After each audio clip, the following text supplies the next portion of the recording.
The galaxy was quiet for the first time in months. The devourers were gone, turned into cosmic dust by human ships that should not have been able to fly. Space stations slowly came back online. Trade routes reopened. Children on 100 worlds stopped having nightmares about crystal monsters. But in the great chamber of Nexus Prime, the silence was uncomfortable. Ambassador Hana walked through the same hallway she had walked 6 months ago. Her shoes made the same clicking sounds on the metal floor, but everything else was different now. The alien guards who watched her pass looked nervous. The symbols on the walls seemed dimmer. She reached the council chamber and took her place, on the small platform in the center. Above her, hundreds of alien faces looked down, but they were not the same faces as before. Many seats were empty. Some representatives had been killed in the war. Others were too ashamed to attend. Council leader Zeth looked older and thinner than before. His gray skin was paler, and his voice was quiet when he spoke. "Ambassador Hana," he said, "we have called this meeting to discuss recent events." Hana smiled. "You mean the part where we saved the galaxy?" "Yes," Council leader Zeth said. He seemed to have trouble with the word. "That part." Speaker Lyra stood up. Her blue skin had lost its bright color, and only 4 of her 6 eyes were working. She had been injured when a devourer attacked her ship. "The Council wishes to apologize," Speaker Lyra said. Each word sounded painful.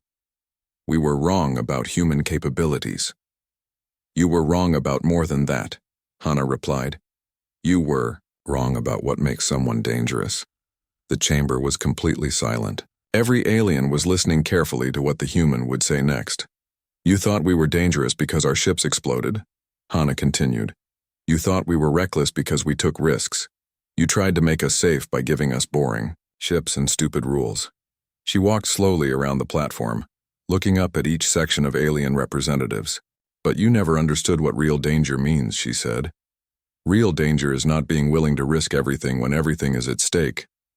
Real danger is playing it safe when safe means everyone dies." Council leader Zeth cleared his throat. "We have learned from our mistakes. The Council would like to offer humanity a new position in the galaxy. You can lead our combined fleets. You can have access to all our technology. You can build ships using any designs you want." "That is very generous," Hana said. "But I have a better idea." A new image appeared on the chamber's main screen. It showed a ship unlike anything the aliens had ever seen. It was long and thin, like a needle made of liquid starlight. Parts of it existed in normal space, while other parts flickered in and out of reality. "This is our newest project," Hana explained. "We call it the Intergalactic Explorer class. It is designed to travel between galaxies using engines powered by controlled black holes." The aliens stared at the image in horror. The ship looked like it could destroy solar systems just by existing. "Between galaxies?" Council leader Zeth asked weakly. "Why would anyone want to do that?"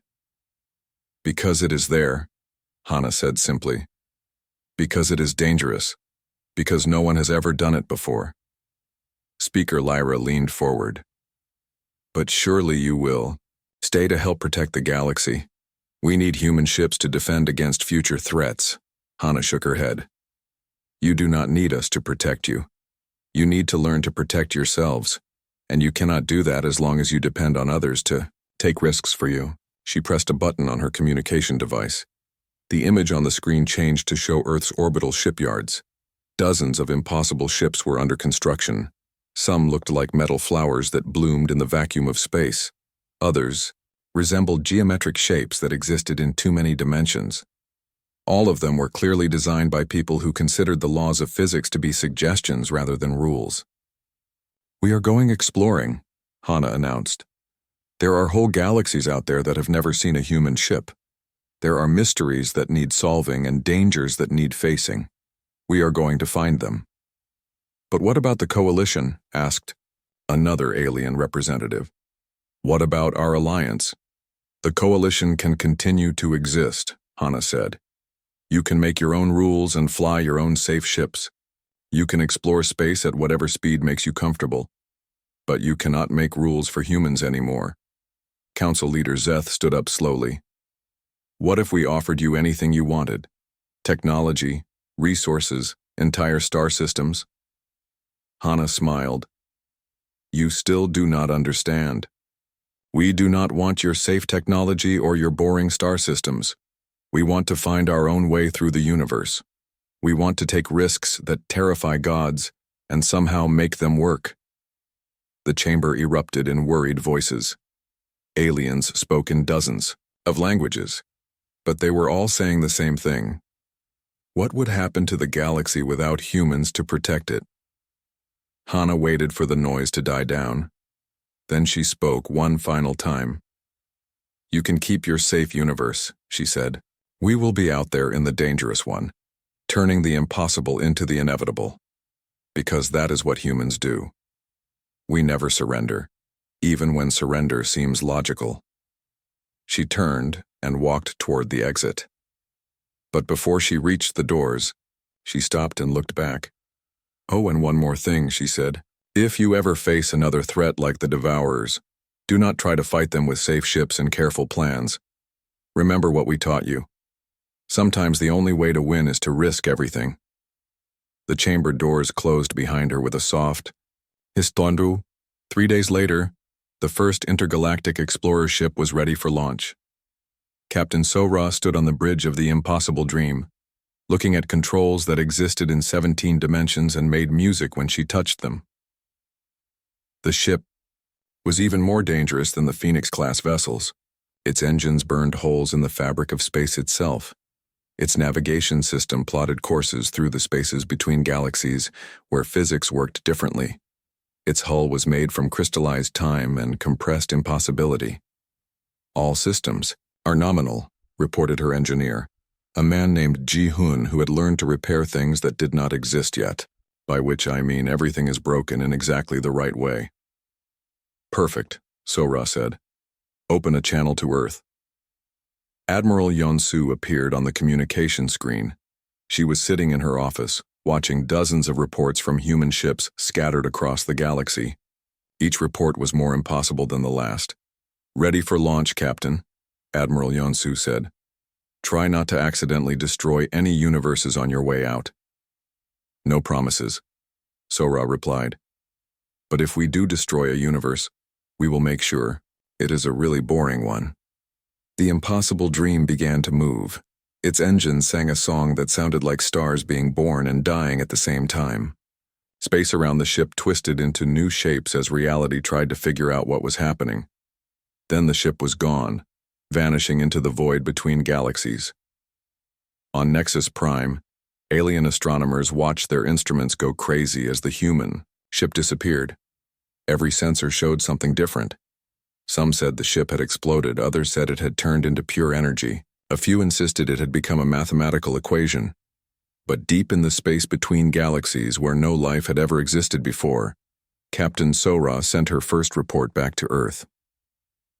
This is the Impossible Dream. Her voice whispered across the cosmic void. We have successfully entered intergalactic space. The void is beautiful and completely empty, which means we get to explore it first. Also, our ship is on fire, but that is normal for us. She paused, looking out at an emptiness so vast it made infinity seem small. Beginning exploration of hostile reality, she continued. The universe is much bigger and stranger than anyone imagined, and we are going to see all of it. Back on Earth, Admiral Yonsu smiled as she filed the report. Humans were doing what they did best, taking impossible risks and turning them into new opportunities. The galaxy was safe now, protected by aliens who had learned to be brave when bravery was needed, and humanity was free to do what they had always done, push beyond the edge of the possible and discover what lay waiting in the darkness beyond. In her final log entry of the day, Admiral Yonsu wrote, "The Impossible Dream has successfully departed for intergalactic space. Captain Sora reports that traveling between galaxies is only slightly more dangerous than our normal Tuesday. Project appears to be working exactly as planned." She closed the log and looked out at the stars. Somewhere out there, human ships were exploring impossible places and making the universe a little less mysterious and a lot more interesting. It was exactly how things should be. Humans never surrender. They just find new ways to win. Admiral Veltar could not believe what he was seeing. The human ship that had saved his fleet was now floating in pieces. The captain, Minho, was giving orders while standing in a corridor that was open to space. He was wearing only a pressure suit and what looked like a big smile. "Thank you for the assistance," Admiral Veltar said over the communication channel. "How are you still alive?" "Practice," Minho replied. "Also, we designed our ships to work better when they are broken." This made no sense to Admiral Veltar, but he had learned not to question human logic. Human logic was like alien mathematics, impossible to understand, but somehow it worked. News of the human victory spread quickly through the galaxy. The report was simple. One damaged human ship had defeated an entire Devourer formation. The creatures that had destroyed Coalition fleets were running away from a single human captain who was using his exploding ship as a weapon. But the Coalition leadership did not want to hear about human success. They especially did not want to hear about it from Admiral Veltar, who had lost his entire fleet before the humans arrived. Council leader Zeth called Admiral Veltar to a private meeting. They met in a secure room on Nexus Prime, where no one could hear them talk. "Your report is clearly wrong," Council leader Zeth said. "One human ship could not defeat so many Devourers. I saw it with my own eyes," Admiral Veltar replied. "The human captain used tactics that I have never seen before. He turned his ship's destruction into a weapon." "Impossible," Council leader Zeth said. "Humans are lucky savages. They have no real military skill. They just take dangerous risks and hope for the best." Admiral Veltar was quiet for a moment. He thought about what he had seen, the human ship flying in patterns that hurt to watch, the captain laughing while his ship fell apart around him, the Devourers retreating for the first time since their invasion began. "Perhaps," Admiral Veltar said carefully, "we have been wrong about humans." "No," Council leader Zeth said firmly.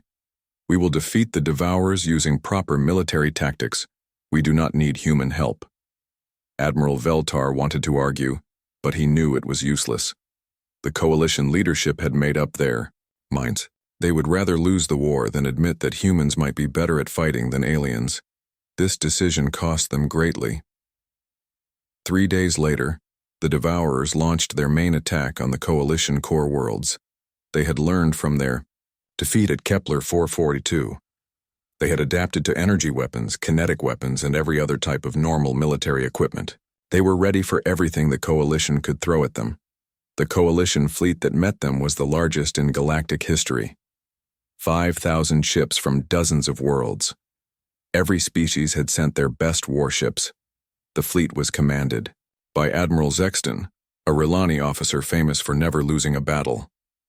The battle lasted exactly 18 minutes. The Devourers had become immune to every weapon the Coalition used. They absorbed energy blasts, ate missiles, and turned the Coalition's own shields into weapons. When Admiral Zexton ordered a retreat, the Devourers simply appeared behind the fleeing ships. By the end of the day, the Coalition had lost 90% of their fleet. The core worlds were defenseless. The Devourers were coming and nothing could stop them.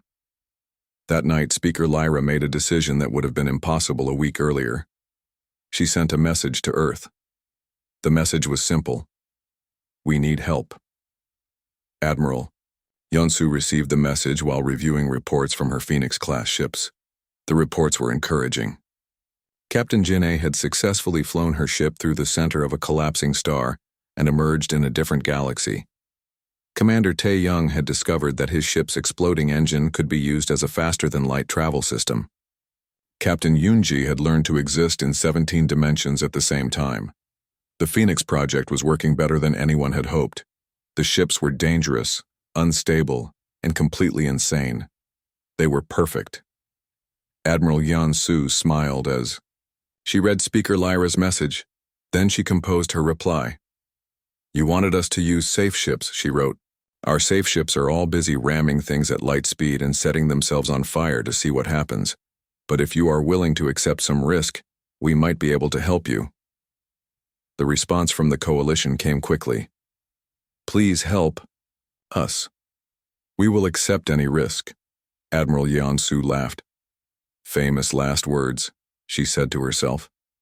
She pressed the emergency alert button on her desk. All across Earth, pilots and crews ran to their ships. These were not the safe, boring ships the coalition wanted humans to use. These were Phoenix-class vessels, held together by determination and luck, powered by controlled explosions and impossible mathematics. The human fleet that launched from Earth was a sight that defied description. Ships existed in multiple dimensions at once. Engines burned holes in reality itself. Hulls were made from crystallized time and compressed starlight. Every vessel looked like it should have exploded before leaving the shipyard. Leading the fleet was Captain Yoon-ji and her ship, the Beautiful Disaster. The ship earned its name by being beautiful to look at and disastrous to fight against. It was covered in flowing metal that changed color with the captain's mood. The engines left trails of rainbow fire that spelled out rude words in ancient languages. The fleet's destination was the Sol system, Earth's own solar system. The Devourers had decided to end the war by attacking humanity's homeworld. They were bringing everything they had, millions of crystal creatures hungry for the planet that had produced such annoying opponents. But when the Devourers arrived at Seoul, they found something they had not expected. The humans were ready for them. Captain Yoon-ji opened a communication channel that reached every ship in the system, both human and Devourer. "Welcome to Seoul," she said. "You picked the wrong system to attack. This is where we keep our sun, and we are very attached to it." The human battle plan was insane, even by human standards. They were going to turn their own sun into a weapon. Every Phoenix-class ship in the fleet had been modified with special equipment designed by Woo Jin. The equipment was called a Solar Symphony Controller, and it could make stars sing in mathematical patterns. "All ships begin the symphony," Captain Yoon-ji ordered. 20 human ships flew directly into the sun's corona, the burning atmosphere around the star. Their hulls glowed white-hot as they positioned themselves in a complex geometric pattern. Each ship began transmitting a different mathematical frequency into the sun's core. The sun responded like a musical instrument being played by a master musician. Solar flares erupted in precise patterns, creating waves of superheated plasma that followed mathematical rules the Devourers could not understand. The flares danced through space like living things, seeking out the crystal creatures with intelligent purpose. The Devourers tried to adapt to the solar assault. But how do you adapt to a star that has been taught to think? How do you defend against mathematics that exist in 17 dimensions? How do you fight an enemy that has turned physics itself into a weapon? Captain Dong-hyun flew his ship Chaos Engine through a formation of confused Devourers. His ship was powered by an engine that ran on pure randomness, making it impossible to predict or adapt to. Captain Ye-jin piloted the Voidwalker, a ship that existed in the spaces between atoms. She attacked the Devourers from directions that did not exist, using weapons that fired compressed impossibility. Commander Sang-woo commanded the Reality Hammer, a vessel that could hit enemies with the force of an exploding universe. When he fired his main weapon, it created new laws of physics just to deliver the attack. The battle raged for hours, but the outcome was never in doubt. The Devourers had learned to adapt to every logical form of warfare. But humans did not fight logically. They fought with chaos, creativity, and a complete disregard for the rules of reality. As the last Devourer ship dissolved into random particles, Captain Yoon-ji sent a message to the watching coalition fleet. "Threat eliminated," she reported. "Sol system is secure. Also, we accidentally created 3 new types of physics while we were fighting. The science department is very excited." In the Coalition Command Center, Council Leader Zeth watched the human victory with growing horror. The humans had not just defeated the Devourers, they had made it look easy. For the first time in his life, Council Leader Zeth began to understand what the humans had been trying to tell them all along. Sometimes the most dangerous path is the only one that leads to victory. 3 months passed quietly. The aliens thought they had won. Human ships were being built according to coalition rules. Human crews were taking safety training classes. Everything seemed normal and safe. Then the warnings started coming. The first message arrived at Nexus Prime Station at exactly 14:30 station time. It came from the outer rim of the galaxy, from a place where few ships ever traveled. "This is the research station Deep 7, the message said. The voice was shaking with fear. "We are under attack by unknown ships. They are not like anything we have seen before. They are eating our defensive platforms. Please send help immediately." The message cut off in static. Council Leader Zeth read the report with confusion. Deep 7 was a Vorthak research station built to study dead stars. It was protected by the best defensive systems in the galaxy. Nothing should be able to attack it. "Send a patrol fleet," he ordered. "Find out what happened." The patrol fleet arrived at Deep 7 12 hours later. What they found made no sense. The research station was gone. In its place was empty space. Even the dead star the station had been studying was missing. There was nothing left but a strange shimmer in space, like heat waves rising from hot ground. "This is Patrol Leader Kenth," the fleet commander reported. "Deep 7 is completely gone. There are no debris, no wreckage, no signs of battle. It is as if the entire system was erased." More reports began coming in. The colony world of Altair 7 went silent. A trade convoy disappeared between two safe systems. An entire Relani fleet vanished while investigating the first disappearances. The pattern became clear after 2 weeks. Something was moving through space, consuming everything in its path. Ships, stations, planets, even stars were being devoured by an unknown enemy. The entity was fast. It was hungry. And it was headed toward the core worlds of the galaxy. Speaker, Lyra called an emergency meeting of the Galactic Council. Representatives from all species gathered in the great chamber of Nexus Prime. The mood was dark and fearful. "We face an enemy unlike any we have encountered," Speaker Lyra announced. "Our scouts have finally made contact with the invading force. What they discovered is disturbing." The main screen activated, showing a recording from a scout ship.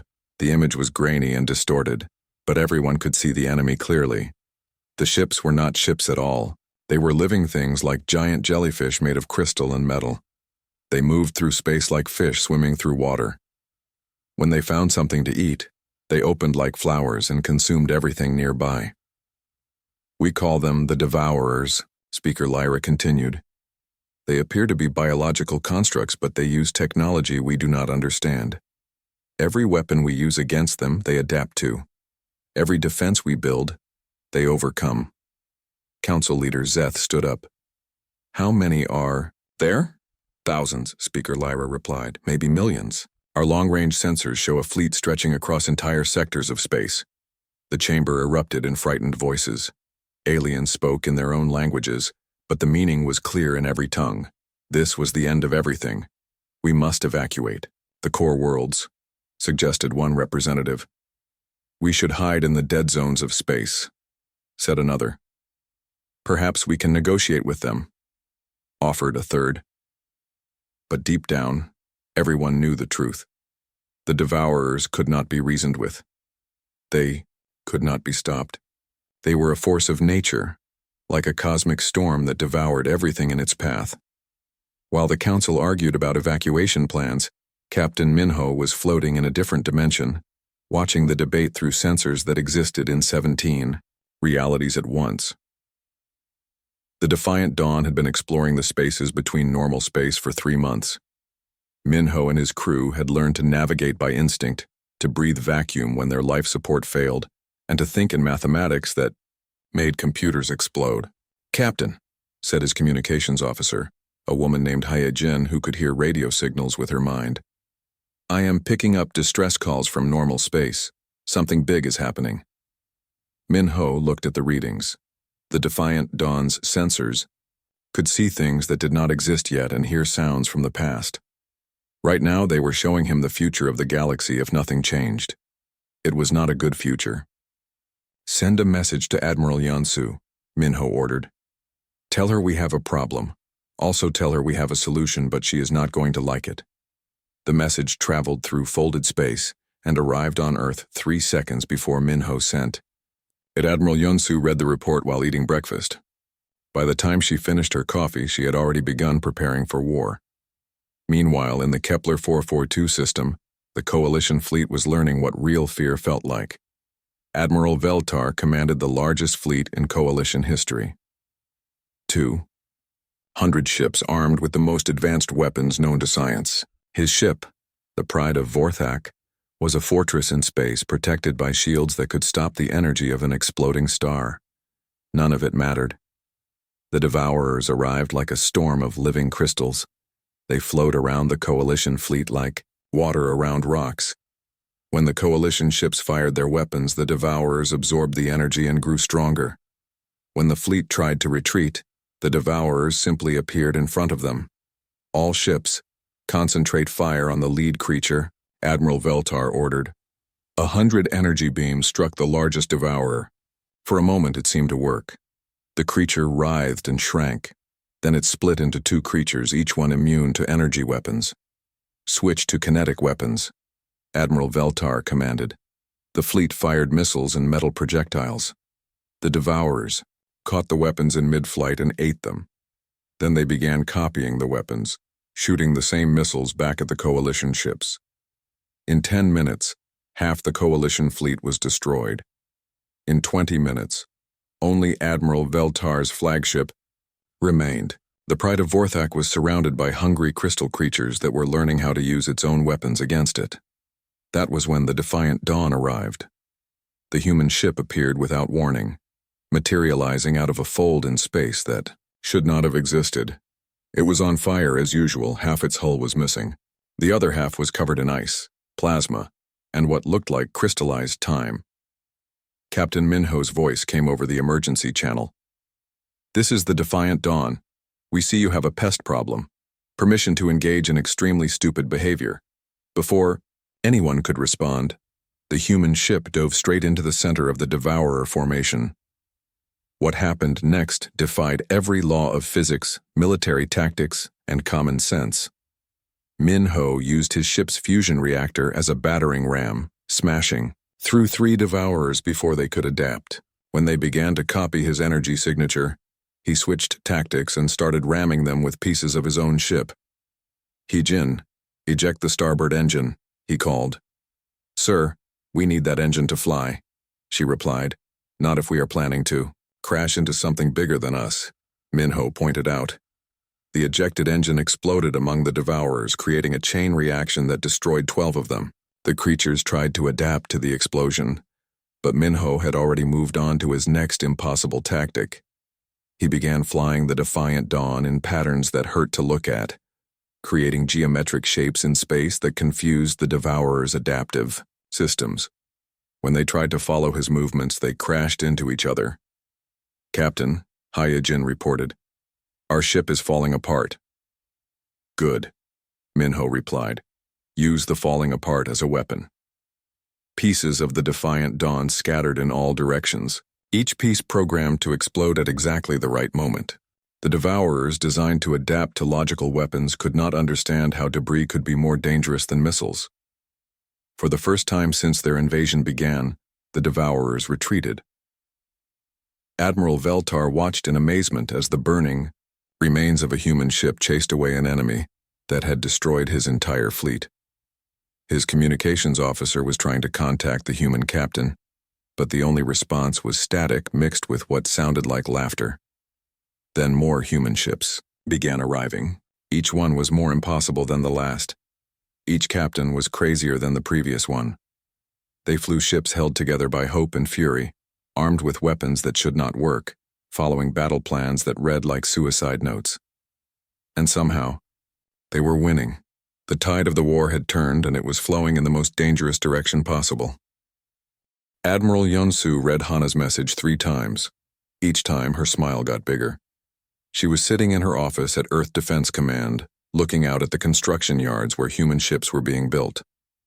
The yards were busy day and night, with sparks flying from welding torches and the sound of metal being hammered into shape. She pressed a button on her desk. "Get me Kyung-ho, Sora, and Woo-Jin. Emergency meeting in conference room 7. Tell them to bring their craziest ideas. 20 minutes later, the 4 humans sat around a metal table. The room had no windows, just gray walls and bright lights. Maps of the galaxy covered the walls, marked with red dots showing dangerous areas that most species avoided. The aliens want us to fly their boring ships, Admiral Yeonsu said. She put Hana's full report on the table. They want us to follow their safe routes. They want us to ask permission before we do anything interesting. Kyung-ho laughed. He was the best shipbuilder on Earth, a man with oil-stained hands and wild gray hair. Let me guess. Their ships look like flying refrigerators. Worse, Admiral Yeonsu said. She showed them pictures of the coalition-approved ship design. They look like flying coffins, Sora shook her head. She was Earth's top pilot, famous for flying through situations that killed other people. Her hair was short and black, and she had scars on her hands from grabbing hot controls during emergencies. I would rather walk to the next star system than fly one of those things. That gives me an idea, Woo Jin said quietly. He was the team's scientist, a thin man with thick glasses who understood physics better than anyone else alive.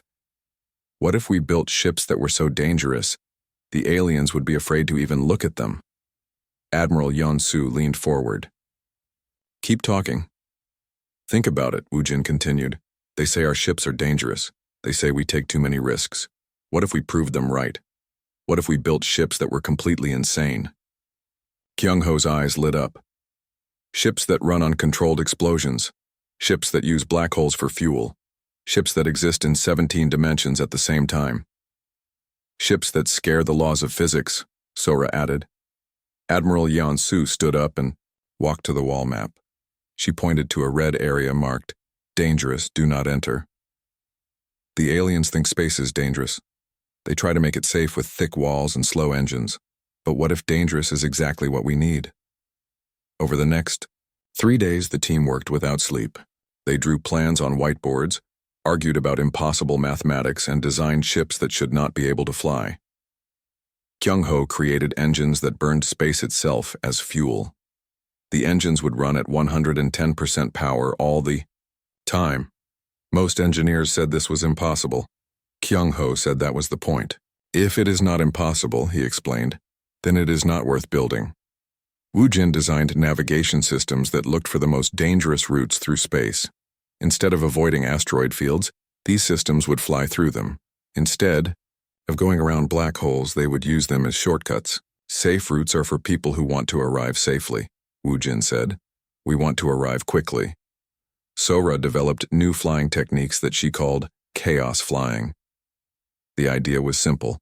When everything goes wrong, make it go wrong in the right direction. Most pilots try to avoid disasters, she explained. We are going to turn disasters into weapons. Admiral Yeonsu watched her team work. She knew they were creating something that had never existed before. These would not be ships. They would be controlled explosions with people inside. The first design was called the Phoenix class. The ship looked like a metal arrow covered in glowing lines. The hull was made from crystallized dark matter, which was supposed to be impossible to create. The engines were so powerful they could push the ship faster than light by burning holes in reality. How safe is it? Admiral Yeonsu asked. Extremely unsafe, Kyung-ho replied. The engines might explode at any moment. The hull might phase out of existence. The navigation system might send us to a different universe. Perfect, Admiral Yeonsu said. Word of the Phoenix project spread quickly through Earth's military. Pilots volunteered to test ships that had a 50% chance of killing them. Engineers competed to design the most dangerous systems.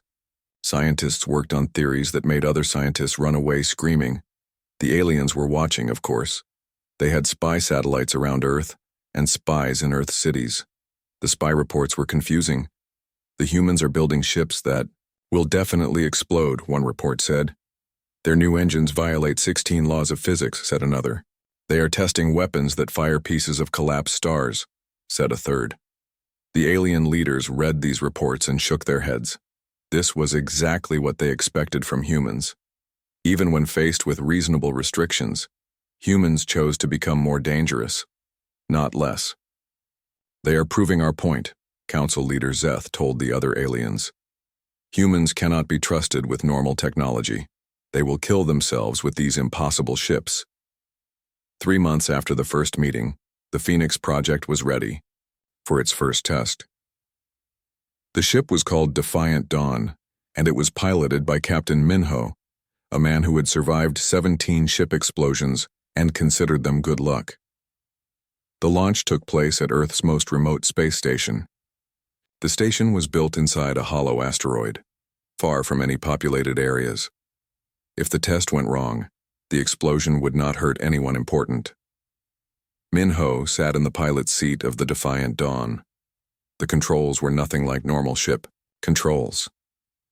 Instead of buttons and switches, there were glowing crystals and metal rods that hummed with energy. The main screen showed a map of local space, with dangerous areas marked in bright red. All systems ready, Minho reported. Engine temperature is at unsafe levels. Hull integrity is questionable. Navigation system is plotting a course through 3 different black holes. Sounds perfect, Admiral Yeon-Su replied from the control center. You are go for launch. Minho pressed his hand against a crystal that felt like holding liquid fire. The Defiant Dawn's engines screamed to life. The ship shot forward like a bullet, heading directly toward a spatial anomaly that twisted space into impossible shapes. Behind the ship, the launch platform exploded. The explosion was so bright it could be seen from Earth. Pieces of metal scattered in all directions. The space station's hull cracked from the shockwave. In the alien observation post hidden behind a nearby moon, the watchers recorded everything. They saw the human ship fly directly into the spatial anomaly. They saw the launch platform explode. They saw debris floating in space. Another human failure, the alien observer reported. Their test ship was destroyed on launch. The explosion damaged their own space station. The report was sent to Council Leader Zeth, who read it with satisfaction. The humans had proved his point perfectly. Their dangerous ships were too dangerous, even for humans to use. What the aliens did not know was that the explosion was supposed to happen. The Defiant Dawn had not been destroyed. It had been launched into a different dimension, where it was already exploring impossible spaces and preparing for what came next. In her office on Earth, Admiral Yeon-Su smiled as she read Minho's first report from the other side of reality. Launch successful. Ship is on fire, but that is normal. Beginning tests of combat systems. The laws of physics send their complaints. The Phoenix project was working exactly as planned. Hana walked through the long hallway of Nexus Prime Station. Her shoes made soft clicking sounds on the metal floor. The hallway was huge, built for aliens much bigger than humans. The walls were covered with strange symbols that glowed with blue light. She could feel eyes watching her from behind the dark windows above. Today was not going to be a good day. The message from Earth was clear. The Galactic Council wanted to talk about human space travel. They said it was important. They said it was urgent. Hana knew what that really meant. They wanted humans to stop flying their ships the way they always had. She reached the big doors at the end of the hallway. 2 alien guards stood there. They looked like giant insects with 4 arms each. Their eyes were black and shiny. They did not speak to her. They just moved aside and let her pass. The council chamber was enormous. It looked like a giant bowl, turned upside down. Seats for the alien representatives were arranged in circles, getting higher and higher toward the ceiling. In the center was a small platform. That was where Hana would stand. She walked to the platform and looked up. Hundreds of alien faces looked down at her. Some had tentacles instead of arms. Others had scales that changed color. A few looked almost human, but their skin was purple or green. All of them were staring at her. The Vorthek representative spoke. First, his name was Council Leader Zeth. He was tall and thin with gray skin and no hair. His voice sounded like metal scraping against stone. Human Ambassador Hana, he said. We have called this meeting because of serious problems with your species. Hana stood straight and kept her face calm. What problems are those, Council Leader? Another alien stood up. This one was from the Rilani species. She had blue skin and 6 eyes. Her name was Speaker Lyra. When she talked, her voice was soft but cold. "Your people are dangerous," Speaker Lyra said. "In the past year, human ships have been involved in more accidents than any other species. We have the data," Council Leader Zeth added. He pressed a button on his chair. A large screen appeared in the air above Hana. Numbers and charts filled the screen. "Look at these facts." Hana looked at the screen. The numbers were not good. Human ships had exploded 17 times in the past year. Human crews had been rescued from dangerous situations 43 times. Human captains had ignored safety warnings 68 times. "These numbers look bad," Hana said, "but they do not tell the whole story." "What story do they tell?" asked another alien. This one looked like a giant crab with too many legs. "They tell us that humans should not be allowed in space." Murmurs came from all around the chamber. Many aliens were nodding their heads. Some were making clicking sounds with their mouths. Hana could feel the mood in the room. They had already decided what they wanted to do. Council Leader Zeth raised one of his long arms. The chamber became quiet. "Let us discuss specific cases," he said. 3 months ago, Captain Deho of the human ship Star Runner flew directly into an unstable wormhole. This was against all safety rules. "He was saving the crew of a Rilani transport ship," Hana said. "They would have died if he had not acted." "He almost killed everyone," Speaker Lyra replied. "Both ships were nearly destroyed. The wormhole collapsed and created a dangerous gravity wave. But everyone lived," Hana pointed out. "By pure luck," Council Leader Zeth said. "This is exactly the problem. Humans take terrible risks and call it heroic when they survive." More examples appeared on the screen. Captain Jinwoo had flown through an asteroid field during a solar storm to deliver medical supplies. Captain Yujin had used her ship's engine as a weapon to destroy a space pirate base. Captain Beomsu had landed his damaged ship on a planet during an earthquake to evacuate a research station. Each story was the same. Humans did dangerous things. Sometimes people got hurt. Sometimes ships were destroyed. But somehow, humans always found a way to help others and complete their missions. "Your species does not understand proper space travel," said another alien representative. This one had green fur and spoke through a translator device. "Space is dangerous enough without making it worse." Hana took a deep breath.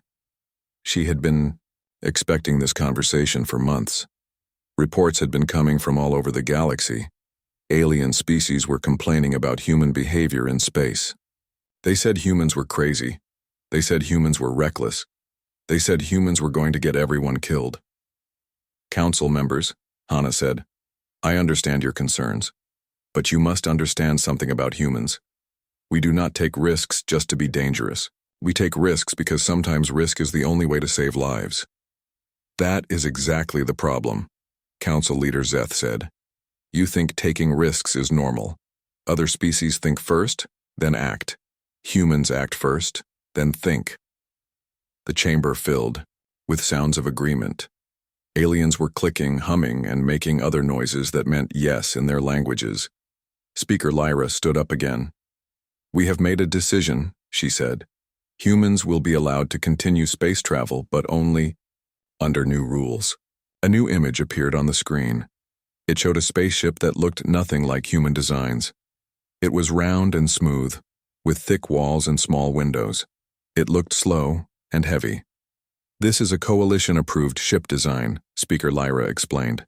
"It has been tested by our best engineers. It is safe, reliable, and efficient." Hana stared at the ship on the screen. It looked like a flying box. There were no sharp edges, no experimental parts, no interesting features. It was the most boring spaceship she had ever seen. "All human ships must use this design," Council Leader Zeth said. "No exceptions." "What about our current ships?" Hana asked. "They will be scrapped," Speaker Lyra said. "Destroyed, melted down for metal." The screen changed again. Now it showed a list of rules. The rules were long and detailed. Human ships could only travel on approved routes. Human crews had to follow safety protocols written by the Council. Human captains could not make any important decisions without permission from coalition command centers. These rules will make space travel safe for everyone, Council Leader Zeth said. Hana read through the rules quickly. They would make human space travel impossible. No human captain would accept these limitations. No human crew would agree to fly ships that were basically flying prisons. I need time to discuss this with my government, Hana said. You have 1 week, Speaker Lyra replied. After that, all human ships must follow these new rules, or they will be banned from space entirely. The other aliens began to leave the chamber. They seemed happy with their decision. They had solved the human problem. They had made space safe. Hana waited until she was alone in the chamber. Then she took out her communication device and sent a coded message to Earth. The message was short. They want to clip our wings. Time to show them how humans really fly. She walked back through the long hallway toward her quarters. The alien guards watched her pass, but she did not look at them. Her mind was already working on what would happen next. The aliens had made a big mistake. They thought humans would accept these new rules. They thought humans would give up their freedom to fly the way they wanted. They thought humans would surrender. They were wrong. Humans never surrender. They find another way. They take risks that scare everyone else. They turn impossible situations into victories. The aliens wanted safe space travel. Hana smiled as she reached her room. They were about to learn that when humans really want to be dangerous, safe becomes impossible. The real challenge was just beginning.